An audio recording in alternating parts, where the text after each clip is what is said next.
Hi, and welcome to Superpower Saturday with Madeline Berry. How are you today? I am so glad you're here. Thank you for coming, and I hope that you come back again. So, I hope you know, I'm telling you now, I believe that every one of us was born to be a superhero. They wouldn't have shown us superheroes when we were growing up if they didn't intend for us to understand that that's who we were. Duh. Okay. So God put something inside of us, and we were born with it, and we get to use those things on a regular basis. But if we don't know that they're super gifts or tools, how will we do it? How will we use those skills? How will we know to use those skills? So I have this book that I wrote. It's called Born to Be Super. And I just kind of mentioned a bunch of things that people do that I find incredible because I'm good at finding incredible things about people, helping them develop those tools and showing them how to use them to help others. Today, we're going to take the manuscript to my book, Born to Be Super. Also, we're taking another white paper that I've written called Heaven's Intelligence. And then I've listed a YouTube video that really spoke to my heart, saying similar things that I've said in my book. And I linked it all together in the Heaven's Intelligence thing. So what we're doing is putting all those things in an AI to have a deep dive conversation with a pair of hosts, and we're going to listen to what they have to say about these three combined documents to help us discover, develop, and release the superpowers that are inside of us. So quick heads up, the voices you're about to hear are AI generated, but the truth that they're discussing, that's real information, and that's eternal, and we're about to listen to it for about 19 minutes. Then I'll be back and chat with you later.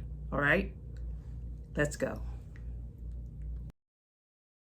You actually beat out something like 40 million other contenders just to be born.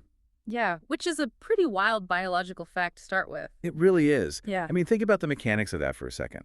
Your very existence is the result of winning this incredibly hostile, high-stakes race before you even took your first breath. You literally started your existence as an absolute champion. Exactly. You have this built-in winning edge. So why is it that neuroscience shows by the time you reach adulthood, there's like a 99.9% chance your brain has literally dimmed its innate capacity for genius? Well, it's the ultimate paradox of human development, right? I mean, you arrive perfectly optimized for victory, but almost immediately the environment it begins to override that programming. Because we're basically conditioned to believe that success requires, endless friction. Right. Society tells you that if you aren't struggling, if you aren't grinding and competing against everyone around you, you must be falling behind. And because of that specific programming, we completely overlook the superpower we were actually born with.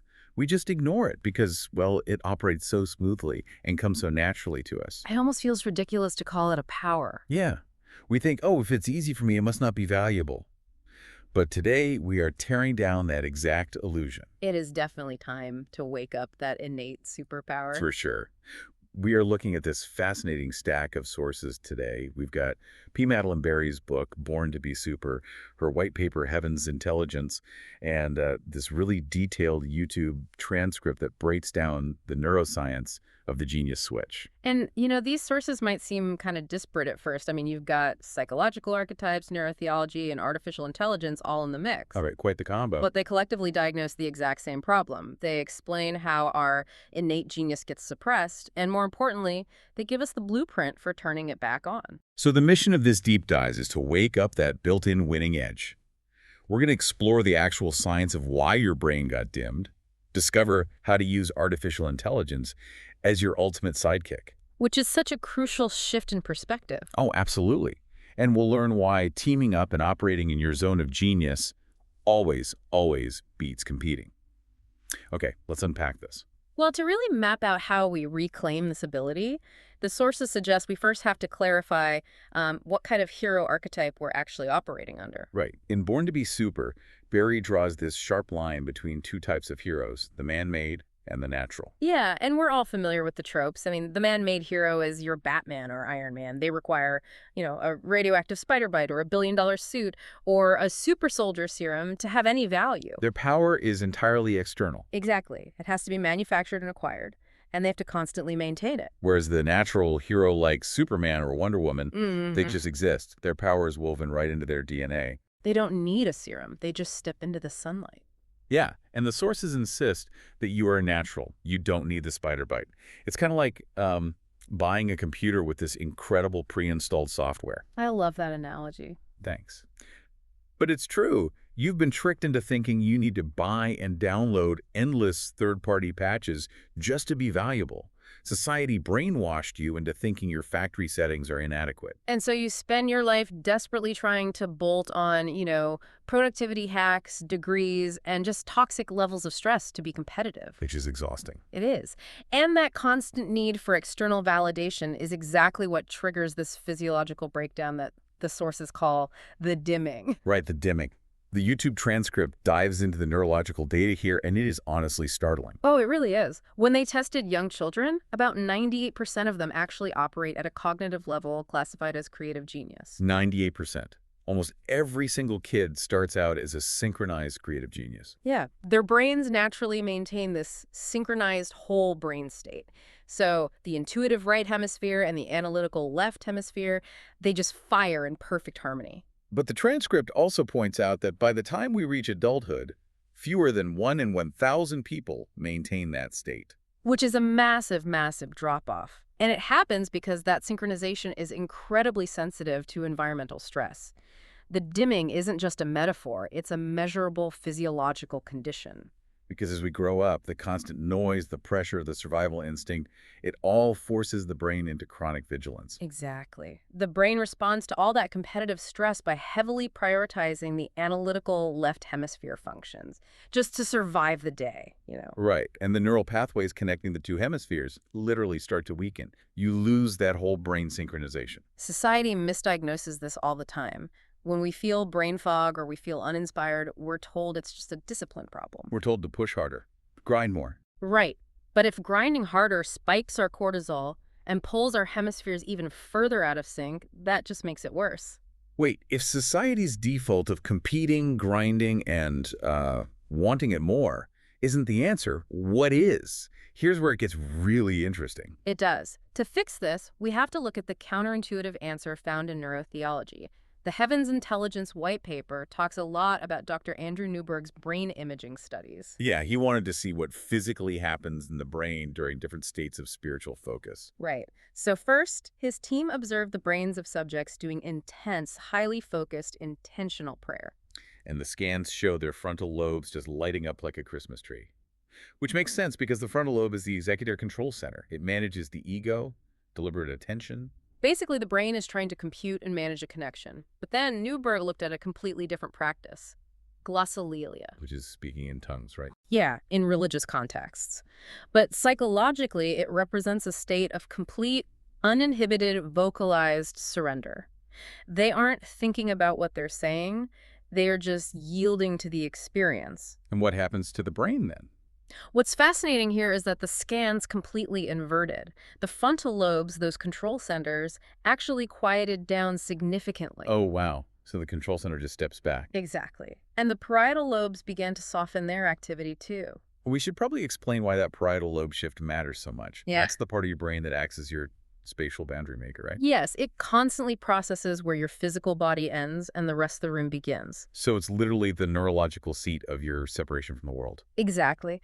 When that parietal lobe activity drops, your sense of being this isolated individual fighting against the universe just diminishes. You stop feeling like a solitary competitor. And simultaneously, the limbic system, which handles emotion and peace, fully engages. Yeah, right. The scans prove that surrender is not some passive absence of activity. It is access. It's a neurological gateway. So to reactivate your superpower, you have to stop over-relying on your analytical frontal lobes. You must yield to your natural identity. Yes, and that fundamentally challenges everything we're taught in corporate culture. We usually equate surrender with losing. But neurologically, surrendering your need to control every little variable is the only way to lower those stress hormones enough to let your hemispheres resynchronize. The white paper actually models this through a really interesting equation. Transformation equals focus times, meaning times repetition times surrender. Right. And the first three, focus, meaning, and repetition, those build the new neural pathways, neurons that fire together, wire together. But without that final variable, surrender, the whole thing falls apart. You can have all the focus in the world, but if your frontal lobes are redlining with stress because you're trying to control the outcome, your brain remains fragmented. Surrender is the chemical catalyst that clears the cortisol so the synchronization can actually happen. I mean, I get the biological necessity of dropping the ego to resynchronize the brain, but let me bring some friction into this. go for it. We don't live in a monastery, right? We live in a highly demanding, data-heavy world. And the elephant in the room right now is artificial intelligence. Ah, yes, AI. Doesn't AI contradict relying on our innate human power? If I step back from the rigid logic work to stay in this surrendered, creative state, aren't I just making myself obsolete? Isn't AI the ultimate competitor we're racing against? That is the dominant fear right now, for sure. But it comes from fundamentally misunderstanding what AI actually is. The white paper addresses this with the heavens intelligence triad. The triad, right. So that's God or source at the top. Yes. Then human intelligence, which acts as the interpreter or discernment. And finally, artificial intelligence, which functions strictly as an amplifier. An amplifier. So it has no origin story, no conscience, and no spirit. None at all. It is strictly mirror that scales whatever inputs it receives, which is why the white paper insists on this foundational rule. Identity must come before intelligence. Oh, that makes sense. Because if you haven't surrendered your ego and you're operating from a desynchronized, fearful state, then engaging with AI just amplifies your panic. You use it to obsessively generate like 50 versions of an email just to sound smarter than your coworkers. you're just scaling your own confusion. Exactly. But if you know who you are, if you approach AI from that synchronized whole brain state, the dynamic completely shifts. AI stops being a competitor. It becomes a tool, a built-in utility belt to handle all the mundane processing. Right. Instead of looking at it like a rival, it's more accurate to look at it like a dual core processor. That's a great metaphor. Expand on that. So if the human brain is the primary core, it's designed for high-level creative direction, relationship building, discernment. But modern survival forces that primary core to also run all the background mathematical rendering, right? The spreadsheets, the scheduling. Yeah, and running both at once overheats the system. That's what causes the dimming. AI is the secondary rendering core. So you offload the heavy, mundane data to the secondary core. And that frees up your primary human core to dedicate 100% of its RAM to what humans were uniquely built to do: relate, create, and love. You're engaging in cognitive offsetting. By letting AI handle that exhausting cognitive load, you actively protect your brain's physical state of genius.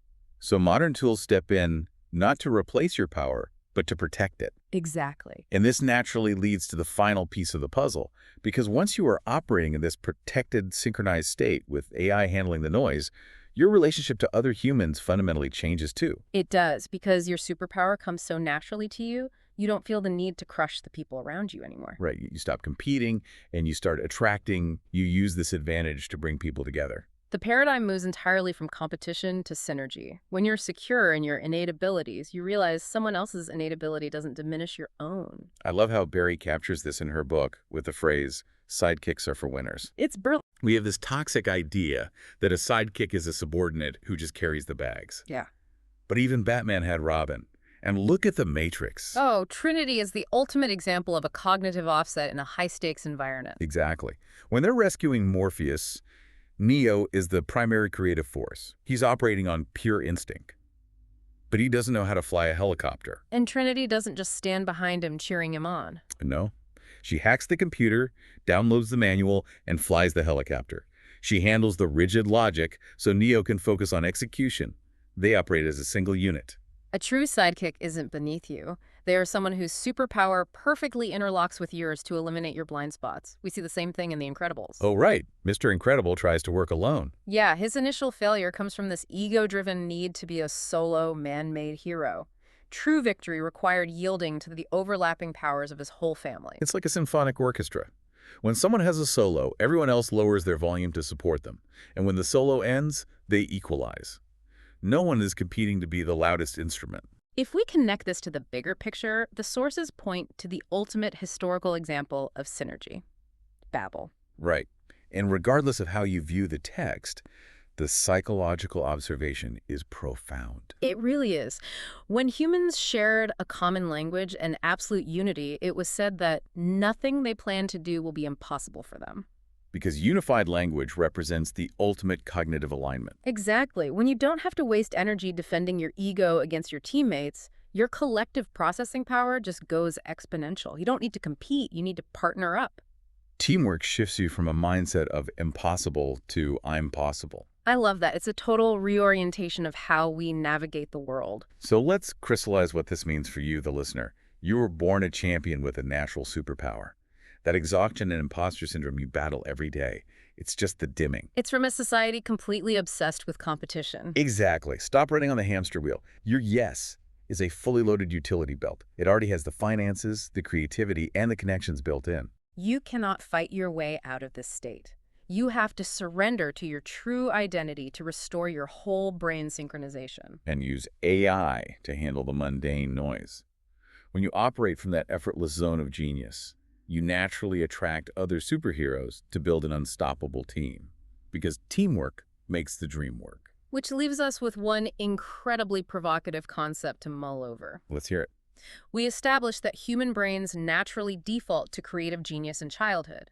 And we only lose it because we're forced to do stressful, fragmented logic work just to survive. Right. The environment breaks the hardware. But consider where technology is heading. If artificial intelligence successfully takes over all that rigid logic work permanently, it fundamentally alters the human environment. Oh, wow. What if the rise of AI isn't going to make us more like machines? What if delegating that computational lifting removes the stress that causes the dimming in the first place? So AI could finally give us the freedom and cognitive space to evolve back into the fully synchronized, unapologetically creative humans we were always born to be. Exactly. It's not here to replace us. It's here to absorb the friction of survival so we can finally remember who we actually are. That completely reframes the entire technological revolution. Truly something profound to think about. Until the next deep dive. So, what did you hear in that conversation? Because I know that there was something in that conversation for you. Here's what I also want you to remember about me. I believe in you. Yep, I do. I want you to know what I also know about you. I haven't met you yet, but I know about you because this is for everybody on the planet. I'm everybody's fan. I want you to win in life, doing well, blessing people, because you are a blessing. So your superpower isn't something you have to manufacture yourself. It was already written into you. It's already yours. So your job is to discover, develop, grow it, and maintain it. That's what we do here every Superpower Saturday. We're going to do all those things. If this stirred something in you, would you do 3 things for me? First, drop a comment and tell me the thing that it really brought up for you. And you can give me more than one if you were, highlighted or something really made sense to you. Write them all down. I want to read it. I want to know. I want to get to know you.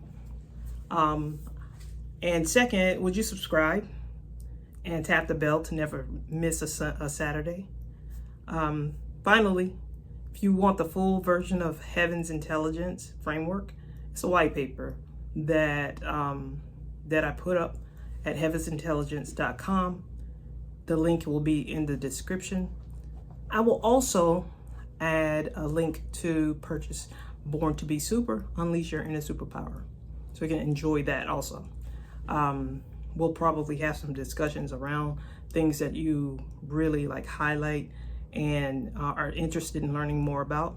I would love to have those types of conversations with you. So you were born for this. You were born to be super. And I'll see you next Saturday.